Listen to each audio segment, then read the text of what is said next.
쓴물을 만난 모세, 그리고 그 앞에 서 있는 백성들, 오늘 우리들 앞에 이 홍해와 수르광야에 말하는 도대체 어디일까? 거기에서 우리는 당연한 듯이 운명론으로 받아들이고 있을까요? 아니면 불가능 속에서 가능을 바라보는 믿음의 선택이 여러분에게 있으세요? 예전에 관상이라고 하는 영화가 나와서 아주 인기를 끌었죠. 송강호 씨, 또 이정재 씨, 뭐 수많은 연예인들이 이정재 버전을 막 패러디하고, 그 영화를 보면서 한 가지 이런 생각을 했습니다. 사람이 과연 태어날 때부터 왕의 상이 있고 거지의 상이 있는 건가? 안 본 사람들은 말을 하지 마세요. 예. 이 관상이라고 하는 것은 사주팔자에서 나온 것이거든요. 이 삼재를 만났는데도 성공을 한 사람이 있는가 하면, 삼재를 만나서 흉사를 당한 사람도 있어요. 이 삼재라고 하는 것은 화재, 수재, 풍재.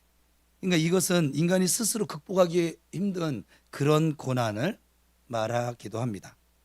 이게 가장 아주 강한 나라가 작용되는 나라가 어디냐면 인도라는 나라예요. 인도는 이 운명론, 팔자론을 너무 잘 받아들여요. 나는 거지로 태어났어요. 그러면 거지로 내 인생은 맞춰져야만 해요. 그것이 당연한 거예요. 내 자식도 거지로 태어나고 또 그렇게 거지로 살다가 죽는 것이 너무나 당연한 거예요. 그러니까 인도는 한번 거지면 그냥 계속 거진 거죠, 그냥. 그죠? 뭐 인생에 어려움이 온다, 그러면 대부분의 사람들은 그것을 아주 숙명론으로 받아들이고, 거기에 대한 도전이나 어떤 벗어나려고 하는, 극복하려고 하는 의지, 이런 게 별로 없는 나라가 바로 인도예요. 거기야말로 정말 계층이 우리 조선시대보다 더한 계층이 존재하고 있더라고요. 그럼 우리 기독교에서는 어떨까요?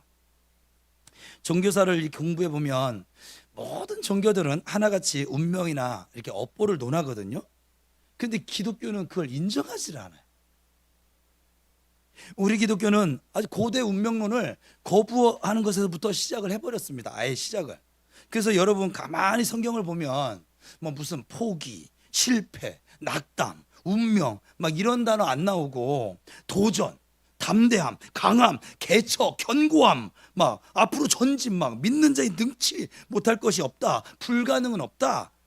뭐 좀 어려움이 오면 포기도 하고 그래야 하는데, 이 하나님 믿는 사람들을 보면 오히려 그것을 기쁘게 여긴단 말이죠. 그러니까 예수 믿으면 죽인다? 그러니까 죽여? 예수 믿으면 불에 태워 죽인다? 이게 사람에게 가장 극렬한 고통이 이 장렬통이거든요. 이 불에 타는 듯한 이 고통. 그런데 불 속으로 스스로 들어가서 소리 한 번 지르지 않고 죽는단 말이죠. 아무것도 없으면서 세상에 꿀리질 않아요. 저처럼. 저는 세상 나라에 꿀리지 않아요. 조금도 꿀리지 않아요. 몇천 명, 몇만 명 목사님 만나도 꿀리지 않아요.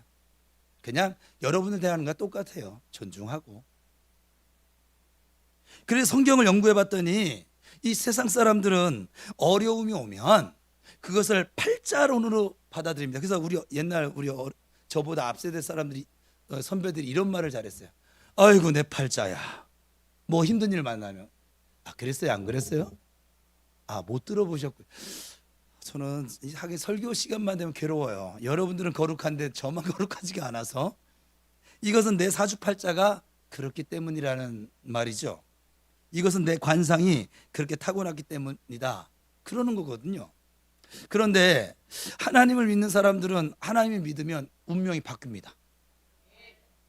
하나님께서는 사람들이 말하는 그 운명 위에 계시거든요. 그리고 운명은 사실 믿음으로 개척해 나가는 거예요. 이 성경에서 아주 가장 대표적인 인물이 뭐냐면 갈렙이라고 하는 인물이에요. 우리가 1월 달에 결단 찬송으로 이 산지를 내게 해주셔서, 그게 갈렙의 고백이었는데, 아무것도 없고 마른 땅 같은데도 개척해 나가는 거예요, 그냥. 그러면서 하는 이야기가 고난이 축복이래요. 고난은 뭐 축복의 학교라고 합니다. 우리 교회도 막 이러죠. 뭐 고난은 뭐 내게 유익이다, 막. 그렇죠. 봐요. 고난을 만났는데 불구하고 아멘 하잖아요. 고난 안 만난 사람들이 아멘을 안 하는 거예요 지금. 예. 고난 안 만났으니까 안 만나기 싫다 이거지. 근데 이미 만난 사람은 어떻게 만난 걸, 그렇죠? 그러니 그러니 이것을 누가 이기겠냐고요. 그래서 히브리서 기자는 이렇게 고백합니다.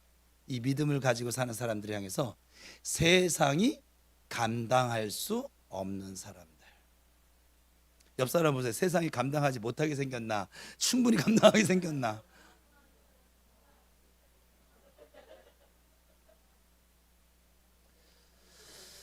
오늘 유정순 씨가 왔었어야지 참 좋은 건데 관상을 아주 잘 보는 여인이 있었어요.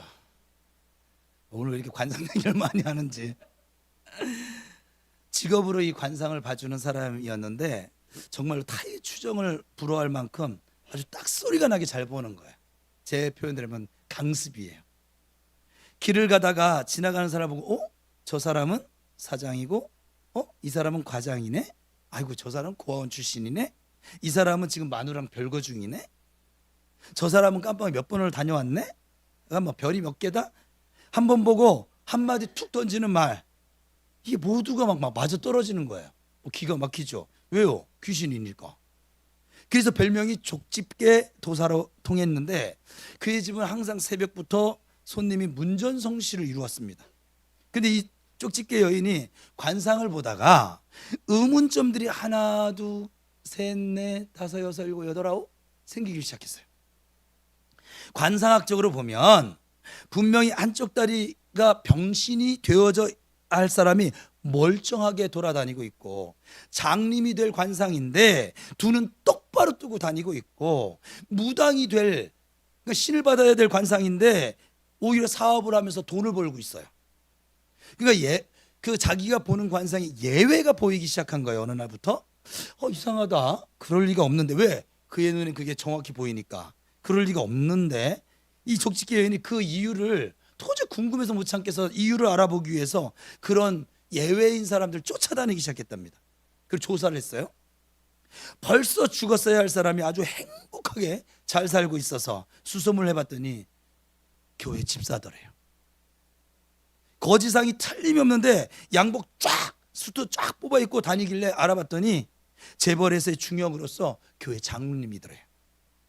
벼락 맞아 죽을 상인 사람이 아무 일도 없이 장사 잘하고 행복한 얼굴로 걸어다니기 따라가 봤더니 대문에 부평 우리 교회 교패가 붙어 있더래요. 이건 제가 각색한 거예요. 야, 이상하다. 사람마다 다 운명을 타고나는 법인데, 태어날 때부터 이미 팔자가 딱 정해져서 나오는 법인데 왜 예수 믿는 사람들은 저럴까? 이상하기도 하고 궁금해지기도 한 이 족집게 도사가 도대체 교회라는 곳이 어떤 곳이야? 알아보기 위해서 주일 예배에 참석을 했다가 그날 성령님께서 강력한 은혜를 주셔서 은혜를 받고 쪽집게 도사 때려치고 지금은 그 교회에 믿음이 좋은 권사님이 되었다라고 합니다. 이건 전설이 아니에요. 실제로 있는 일이에요. 그러니까 예수 믿는 사람은 왜 이럴까 도대체? 그럼 여러분 제가 묻겠습니다. 예수 믿는 사람들에게는 경제의 고난이 피해갑니까? 그럼 교회 다니는 사람들에게는 어려움이 하나도 오지를 않습니까? 저는 우리 성도님들을 보면서 사실 똑같이 이 세상 사람들처럼 어렵고 힘들고 또 때로는 시험도 당하고 또 저 마귀에게 틈을 내줘서 공격도 당하고, 그래서 여러분 이 출애굽기가 너무 신비한 거예요. 우리 인생과 연결하면 아주 딱 들어맞습니다. 애굽에서 나왔어요. 가나안을 향해 갑니다. 그래서 출애굽기거든요. 우리도 예수 믿으면서 영적으로는 세상으로부터 나왔어요. 그리고 신앙생활하는 것이 영적인 가나안, 천성을 향해 가는 길이란 말입니다. 근데 그 중간에 광야를 거쳐야 합니다. 왜 많은 사람들이 예수를 믿기로 작정하고 나섰지만 얼마 못 가서 낙심하고 또 때로는 교회에서 떠나고 맙니까? 여러 가지 이유가 있어요. 그렇지만 대개의 경우 예수를 믿으면 아무런 어려움도 당하지 아니하고 만사 형통하고 몸 건강하고 사업하면 잘 되어서 돈 많이 벌고 자녀들 출세하고 남편 승진하고 이런 줄로만 알았거든요. 그런데 예수를 믿는다고 하는데도 예기치 않았던 어려움에 직면하게 되면 그만 겁을 팍 집어먹고 의심하고 두려워하고 낙심하고 그리고 뒤로 돌아서고 마는 것이지요. 여러분 분명히 들으세요. 예수님 믿어도 광야는 옵니다. 그 지긋지긋한 애굽이라고 하는 세상에서 벗어나서 나왔으면 이제 좀 나아지려니 생각하는 것은 당연한 것이겠지만 우리가 만나고 있는 현실은 그렇지 못하다는 것입니다. 홍해라고 하는 큰 바다가 앞에 놓여져 있어요. 어느 나라 뒤에는 막 애국 군대가 칼과 창을 들고 쫓아옵니다. 기다리자니 군대에 의해서 죽을 것 같고 또 물속으로 뛰어들자니 익사할 것이 뻔하고 이런 상황 속에 나오는 반응이 출애굽기 14장 11절과 12절 불평하고 원망했다. 여러분 예수님 믿는 우리들 앞에 놓여있는 홍해는 아주 여러 가지가 있겠지요. 뭐 건강의 홍해, 또 물질의 홍해, 가정의 홍해. 교회적으로 볼 때도 이 홍해는 분명히 존재합니다. 왜 하나님의 거룩한 일을 하고 있는데 왜 어려움이 오고 쪼들려지는지요.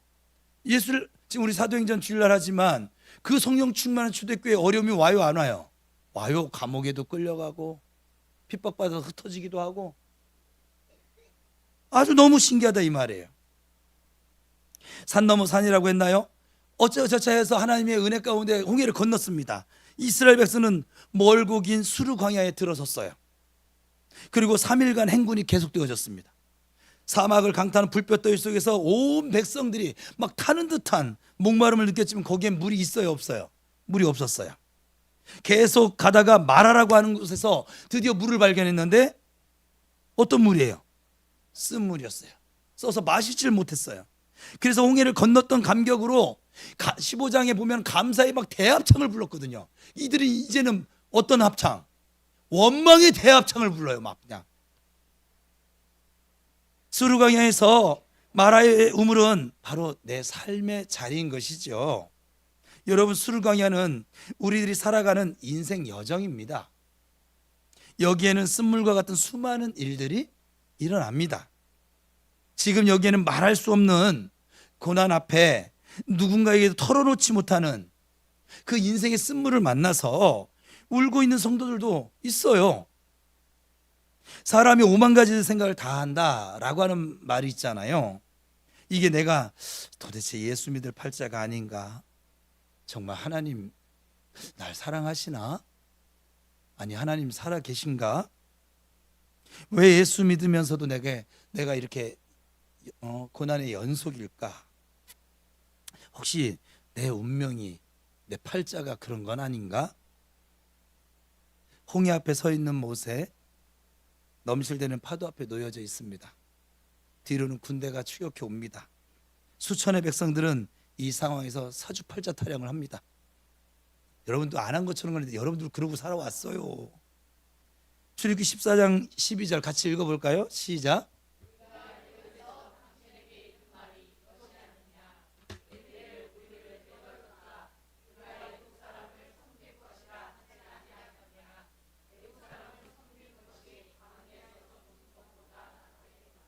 이게 우리들의 운명이라는 거예요. 우리는 애굽에서 태어나서 애굽에서 살다가 애굽에 적당히 즐기다가 그냥 애굽에서 죽을 건데 왜 여기까지 끌고 와서 이 생고생을 시키냐는 거죠. 홍해라는 어려움 앞에서 우리는 어떻게 하고 있습니까? 곧이어 수르강에서 만난 쓴물 앞에서 그들의 태도를 보십시다. 출애굽기 15장 24절 시작.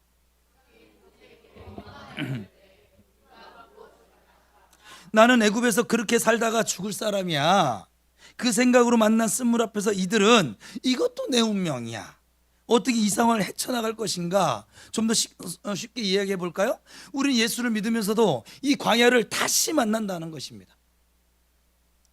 부정적인 생각으로부터 벗어났다고 이제는 좀 믿음의 생각으로 모든 사건들을 바라볼 수 있을 것이라 확신을 했는데 어느 사이엔가 그 어려움 앞에서 우린 주저앉아서 신세 한탄을 하던 그 옛날로 돌아가고 있다는 것이죠. 하나님, 경제 문제가 너무 어려워요. 아우, 제 인생이 무의미해졌어요. 신앙생활 하는데 정말 재미가 하나도 없습니다. 교회가 싫어지고, 또 웃어주세요, 목사님 2대8 가르마가 정말 싫어졌어요. 그냥 봉사하는 게 정말 싫습니다. 기도해도 응답이 없는 것 같고, 생활에 변화도 없고, 하나님 정말 나의 기도 듣고 계세요? 이게 영적인 수르광야에서의 우리들의 모습이란 말이죠. 점점 봉사하는 얼굴에는 기쁨이 점점 사라지는 것이죠. 점점 세상 살아가면서 깊은 한숨만, 주름살만 늘어나는 것이죠. 점점 감사는 사라져가고 맙니다. 그런데 여러분, 이 홍해와 마라의 두 사건 속에 흐르는 공통점이 있어요. 저는 이 답을 찾으면서 다시 우리들에게 희망이 있다는 거예요. 그 답은 모세가 여호와께 부르짖었더니, 모세가 여호와께 부르짖었더니 백성들의 원망과 불평을 고스란히 하나님 앞에 가져갔습니다. 그리고 하나님 앞에 몽땅 내려놓았습니다. 제가 이걸 했잖아요. 그래서 제가 지금 얼마나 여기가 시원한 줄 아세요? 전 창기가 1도 없어요. 하나님 앞에 다 토설했거든요.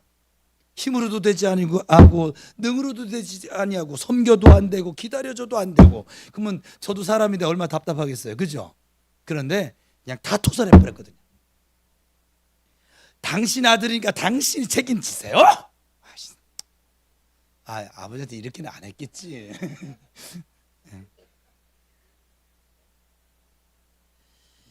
홍해바다 앞에서의 모세와 수르 광야 쓴물 앞에서의 모세는 똑같이 이 문제를 가지고 기도했다는 것입니다.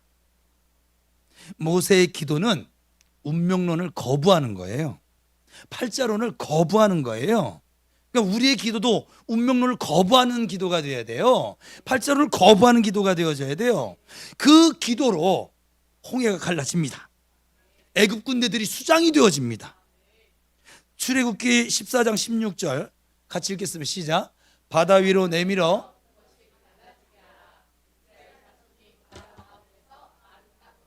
출애굽기 15장 25절.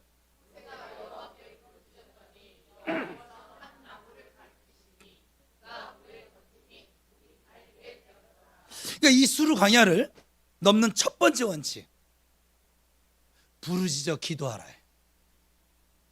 여러분 광야를 만나셨어요? 다른 거는 지금 할 게 없어요. 부르짖어 기도하십시오. 광야를 만나신 분은 지금 전도도 아니에요. 지금은 첫 번째 원칙, 부르짖어 기도하는 거예요. 내가 지금 광야를 만나고 있다라고 생각이 드시는 분은 제발 좀 다른 거 다 내려놓고 부르짖어 기도하십시오.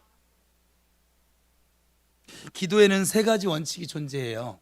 첫 번째, 나와 있는 정답이 구하라. 마태복음 7장 7절 같이 읽겠습니다. 시작. 찾으라 그러면 찾을 것이요, 문을 두드리라 그러면 너희에게 열릴 것이니라. 첫 번째 구하라예요. 기도할 때 두 번째 원칙 믿으라입니다. 마가복음 11장 23절 같이 읽겠습니다. 시작.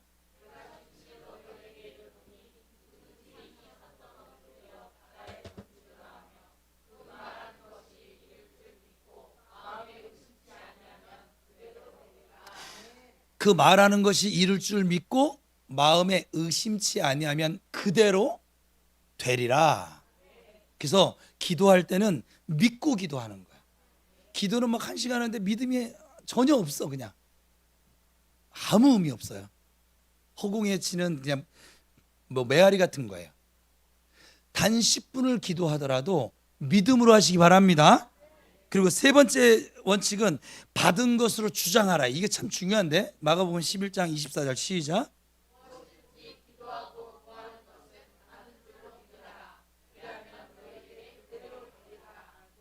그러니까 무엇이든지 구하고 믿고 받는다라고 하는 이 원칙은 변함이 없어요. 특별히 인생에서 첫 번째 만나는 이 수르광야에서의 우리의 행동 강령, 다시 기도하는 거예요. 지금은 뭐 봉사 아니 다 내려놓고 기도하는 거예요. 왜냐하면 아버지가 기도하라고 그 문제를 준 거거든요. 그 광야 훈련을 시키고 있는 거거든요. 기도하라고 훈련을 시켜놨더니 엄한 데가 가지고서 뭐 봉사하고 있고 뭐하고 있고 내가 그게 나쁜 게 아니지만 때가 맞아요, 안 맞아요? 하나님의 이유와 맞아요, 안 맞아요? 안 맞아요.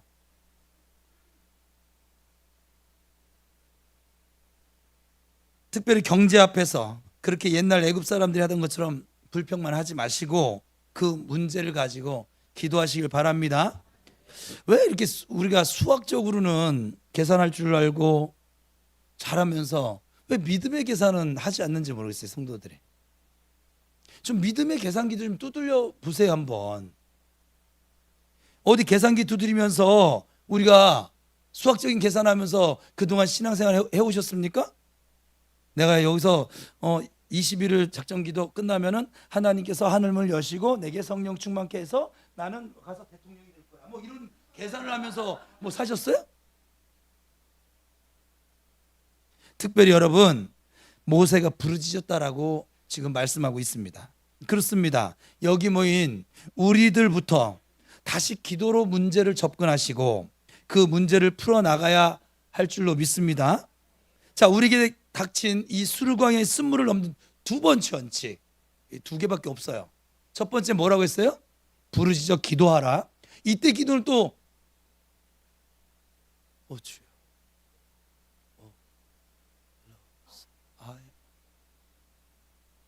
그러지 마세요, 좀 제발. 광야를 만났을 때는 부르짖어 기도해야 됩니다. 응급실 기도예요. 응급실에 가서 의사 선생님 시간 되시거든 저 좀 봐주세요. 간호사님 저 바쁘더라도 저한테 좀 와주시면 안 될까요? 이런 사람 없잖아요. 그죠? 응급실 기도를 하셔야 돼요. 두 번째 원칙은 뭐냐면 바로 십자가를 적용하는 것입니다. 오늘 사순절 시작하는 재수요일이거든요. 이제 사순절이 오늘부터 시작됐습니다. 재수요일이에요. 예수 그리스도의 십자가, 쓴물이 이 나무를 던져졌을 때 마실 수 있는 단물로 변했다고 성경이 말하고 있잖아요. 이것을 우리는 예수 그리스도의 십자가라고 말을 하고 있습니다. 그렇습니다, 여러분. 십자가는 변화시키는 능력이 있어요. 십자가는 상황을 역전시켜버리는 능력이 있어요. 십자가는 질병을 치유하는 능력이 있어요. 십자가가 들어간 곳에는 귀신도 떠나가고 가난도 떠나갑니다. 십자가가 들어간 곳에는 인생의 문제인 우울증도 해결이 되어지고 자녀들도 다시 바르게 서는 역사가 일어납니다. 십자가 붙잡고 나가는 성도들에게는 컴컴한 무덤의 상황들이 변해서 부활의 환한 빛이 나타나게 되어져 있습니다. 여러분, 오늘 여러분 인생 가운데 꼬이고 얽힌 문제가 있습니까? 그렇다면 그 자리에 십자가를 한번 적용시켜 보세요. 오늘 혹 여러분의 삶 가운데 이 수르 광야 같은 쓴물 인생을 사는 분이 계십니까? 내가 생각한 대로, 내가 기대한 대로 어떤 일이 되지 아니하였다고 해서 절망하고 낙심되는 분은 안 계세요? 있다면 더 이상 머뭇거리지 마시고 속히 하나님 앞에 나와 무릎 꿇고 기도하시길 바랍니다. 그리고 그 쓴물 인생 위에 십자가의 은혜를, 죄 많은 나를 위하여 모든 물과 피를 다 흘리신 그 십자가의 사랑을 여러분의 그 삶에, 그 문제에 적용하실 수 있기를 바랍니다. 인생의 홍해 앞에서, 인생의 쓴물 앞에서 우리가 해야 할 첫 번째 일은 바로 엎드려 기도하는 것입니다. 아무리 어려운 일이라 할지라도 그 해결을 얻는 최선의 길은 하나님께 기도하는 것입니다. 믿음의 기도는 역사하는 힘이 있습니다. 기도는 모든 시련을 이기게 합니다. 기도는 어려움을 해결합니다. 기도는 홍해를 마른 땅으로 만듭니다. 기도는 쓴물을 마실 수 있는 축복의 단물로 바꿔버립니다. 여러분, 인생의 쓴물 앞에서 우리가 해야 할 두 번째 일은 십자가 붙잡고 다시 기도하십시오. 내가 하는 것이 아닙니다. 한 나무를 쓴물에 던졌더니 그 나무가 쓴물을 달게 만들었습니다. 바로 예수 그리스도의 능력이 홍해를 가르는 것이고 수르광야의 쓴물을 마실 수 있는 생수로 만드시는 것입니다. 우리들의 생각보다 정말 빨리 하나님이 약속하신 그 복이 현실로 나타나게 될 것입니다. 영원히 그날이 오지 않을 것처럼 실망하며 홍해 앞에 주저앉으며 쓴물 앞에서 여러분 탄식하며 살지 마십시오. 우리 주님 이렇게 오늘 우리들에게 말씀하십니다. 누가복음 9장 29절 시작. 기도 외에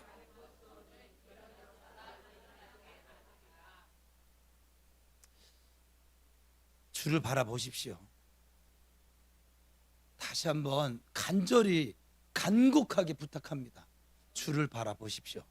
주를 바라본다는 것이 무엇이냐면 기도하는 것입니다. 주를 바라보고 있으니 기도가 되는 거예요.